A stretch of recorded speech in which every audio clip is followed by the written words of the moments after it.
I still remember the first time I realized someone was watching me. It wasn't a dramatic moment, no footsteps in the dark, no voice whispering my name. It was just a letter on my doormat, a simple envelope with my name typed on it. I told myself it was nothing. Just junk mail delivered to the wrong floor. But the feeling that someone had been standing at my door, that stayed. When I opened it, it wasn't a bill or advertisement. It was a photo of my apartment building taken from across the street. No message, no signature, just the picture. My first thought was that someone was pranking me. A stupid joke. I even laughed a little, pretending it wasn't unsettling. But deep down, something cold pressed against my ribs, like a hand I couldn't see. Over the next weeks, more letters came. Always plain envelopes, always something strange inside. A receipt from a store I'd been to that day, a tram ticket I'd used, sometimes a photo of my window with the blinds slightly open. He never wrote anything, just watched, observed, documented. The silence was the worst part. It felt like being studied, like an insect pinned under glass. I contacted the police early on. A young officer came by, took the letters, and told me it was probably nothing. He said things like this usually turned out to be misunderstandings or breakups or jokes.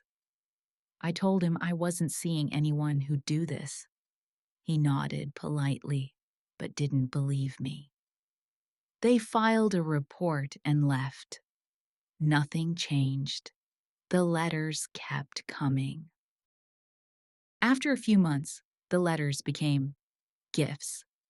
A small item from my trash, a folded grocery list I'd thrown away. Once, a single earring I'd lost behind my dresser weeks earlier. That one terrified me because it meant he had been inside, or he'd found a way to mimic it. I refused to believe someone had entered my home. My boyfriend, Daniel, insisted I was overthinking. But I knew better. For 4 years, he kept his distance physically. Letters, packages, photos, but never himself. I started calling him the ghost. He haunted me without ever appearing over time. I stopped feeling afraid. I know that sounds strange, but fear can't burn forever. Eventually, the flame dims. What remained was annoyance, inconvenience, the constant thought, he will never stop. 3 weeks ago, I made the worst decision of this whole ordeal. I posted on Reddit, not by name, not with photos, just words. I wrote an AMA about living with a stalker. I was careful, or so I thought. Someone asked if he might see it. I joked about not caring. I should have cared, because somehow, some way, he found it. The week after the AMA was silent. No letters, no packages, nothing. Silence from him was worse than his attention. It meant he was thinking, reacting, shifting. I kept telling myself it was coincidence, that maybe he was bored. But my mind kept looping one thought. He read it. He read all of it. Then the letters returned. Except this time they were different. He printed out the questions from the AMA. My answers. Highlighted sections, underlined phrases. It was the first time he let anger bleed through.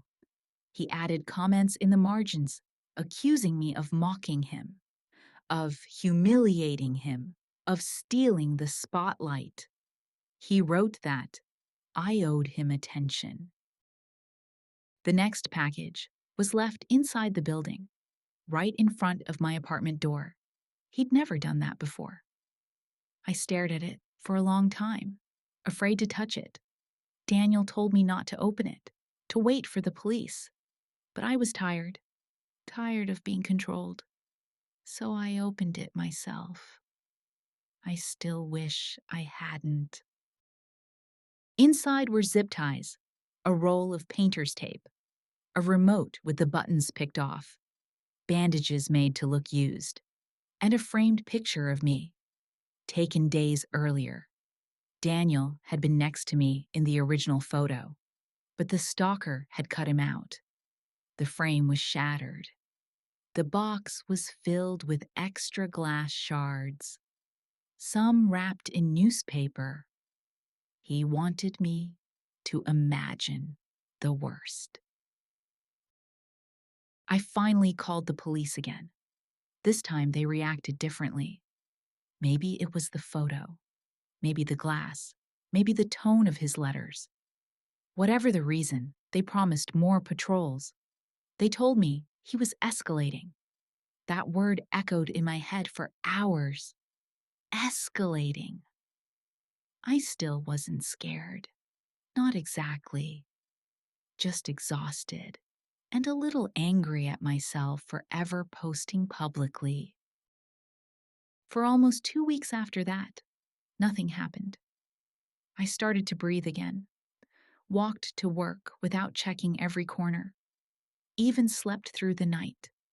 Daniel said maybe the patrols scared him off. I wanted to believe that. But the quiet wasn't peace. It was the inhale before the scream. 8 days ago, the letters returned. But they weren't like before. They were tired, bitter, resentful.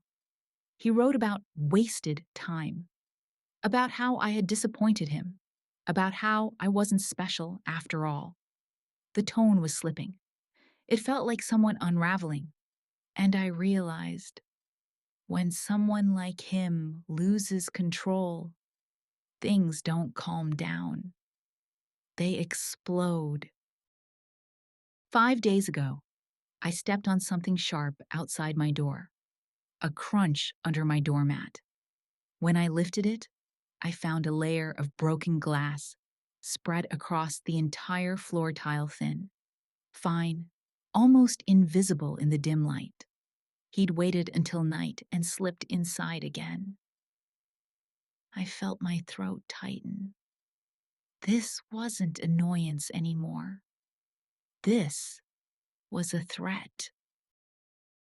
I tried to calm myself, telling my breathing to slow down. But as I walked toward my car, I knew something was wrong, even before I saw it.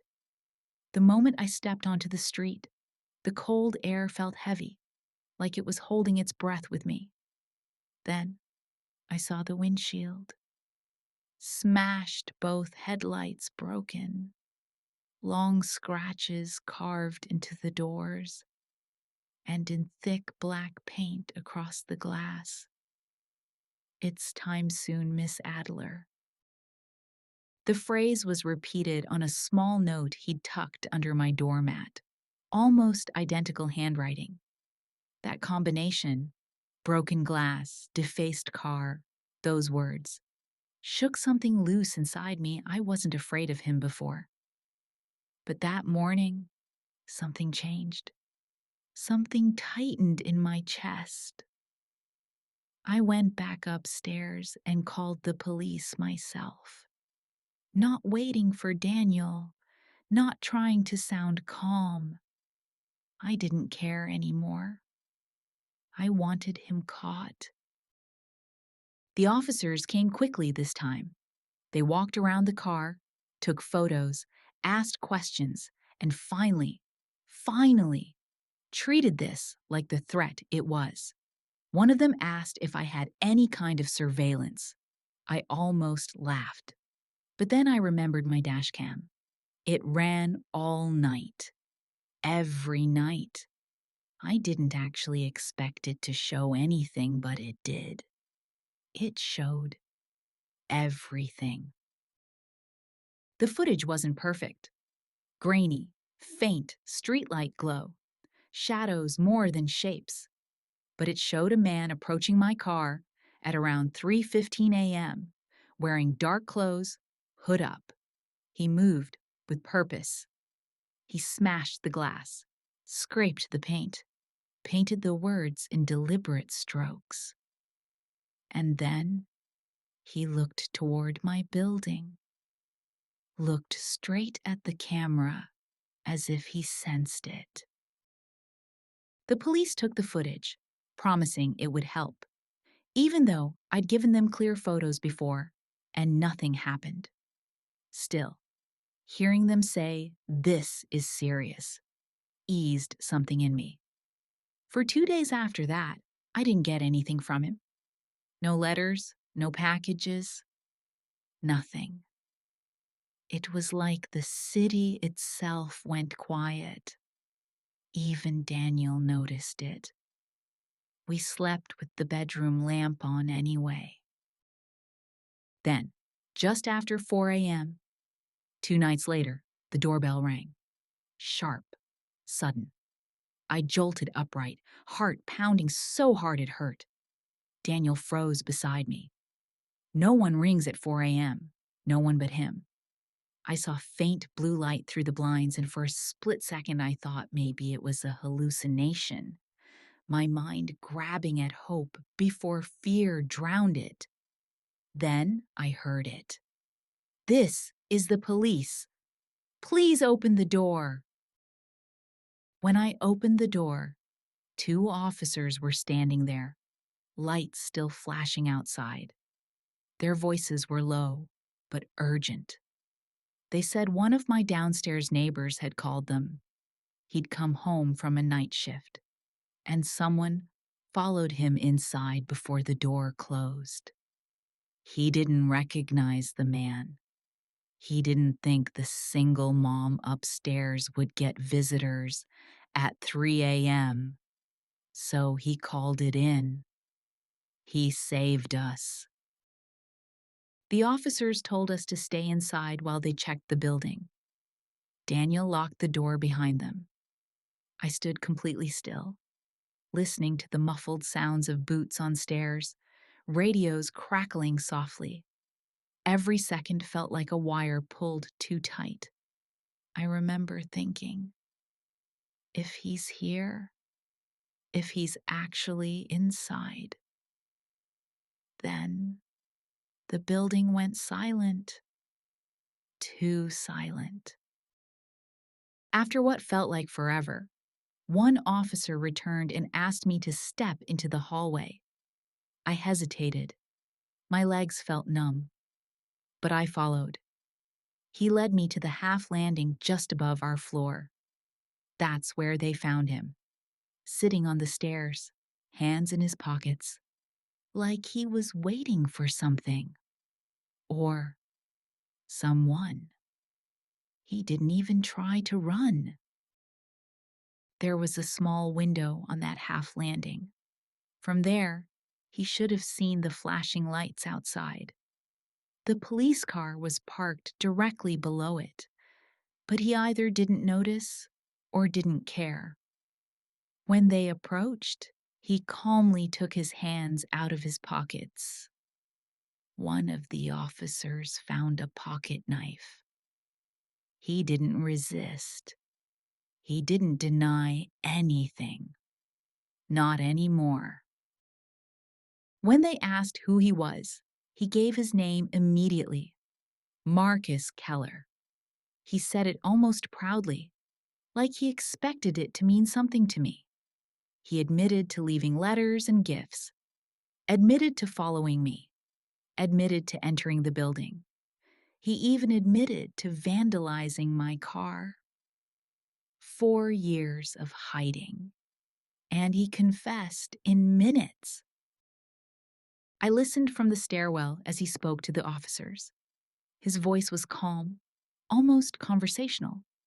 He said I owed him attention, that I led him on by writing about him online. He called my AMA a betrayal. Hearing those words felt like ice crawling under my skin. 4 years of pretending his obsession meant nothing. And now it was spilling out in plain language. They led him outside in handcuffs. The air was freezing, the sky still black. A few neighbors peeked from behind curtains, silhouettes framed by their windows. I didn't care. I watched as they put him in the back of the patrol car. I thought I'd feel relief. Instead, I felt hollow, like the fear hadn't left, just shifted. Inside again, I sat on the edge of the bed while Daniel made tea with shaking hands. We didn't talk. Not at first. The adrenaline was fading, and reality was settling in. He was caught. After all these years, he was finally in custody. But a part of me kept whispering, how long will he stay there? Obsessions don't end with handcuffs. Later that day, an officer called to update me. Marcus was facing multiple charges: stalking, property damage, trespassing, threatening behavior. They said the evidence I'd collected over the years, the letters, photos, packages, would help a lot. I felt something loosen in my chest. It wasn't joy. It was the weight shifting, like someone lifting a heavy hand off my shoulder. After the call, I spent the evening sorting through the last 4 years of evidence. Every envelope, every printed photo, every strange gift he'd sent me. I laid them out across the dining table, trying to understand the shape of it all. Seeing it together like that was overwhelming. It looked like a timeline of someone slowly losing pieces of themselves and trying to replace them with pieces of me. Daniel hovered nearby, offering to help, but I told him I needed to do this alone. It wasn't about strength or pride. It was closure. For years, I had minimized all of this in my own mind, pretending it wasn't serious, that he was just a nuisance. But looking at the evidence, I finally admitted the truth to myself. It could have ended badly. Very badly. The police assured me that Marcus wasn't getting out anytime soon, but I've learned not to rely on promises. Stalkers slip through cracks.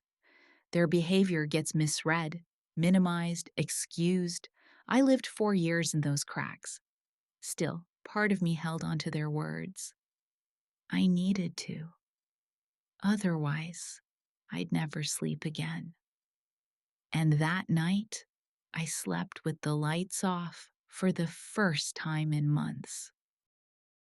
The next morning, my downstairs neighbor, the one who'd called the police, knocked on my door. I could hear the nerves in his voice as he asked if I was all right. I told him the truth. I don't know yet. He nodded as if he understood. Maybe he did. People who work night shifts know what it's like to feel watched, even if only by darkness. He apologized for not calling earlier, for not noticing sooner. I told him he had nothing to apologize for. He was the reason Marcus was caught. If he hadn't looked through the peephole, if he hadn't trusted his instinct, if he hadn't made that call at 3 a.m., I don't know what would have happened. In the days after Marcus's arrest, I was interviewed multiple times. The detectives were patient, thorough, and very honest. They said he had been escalating steadily for months. The AMA didn't create the danger. It just sped up the inevitable. Hearing that was strangely grounding.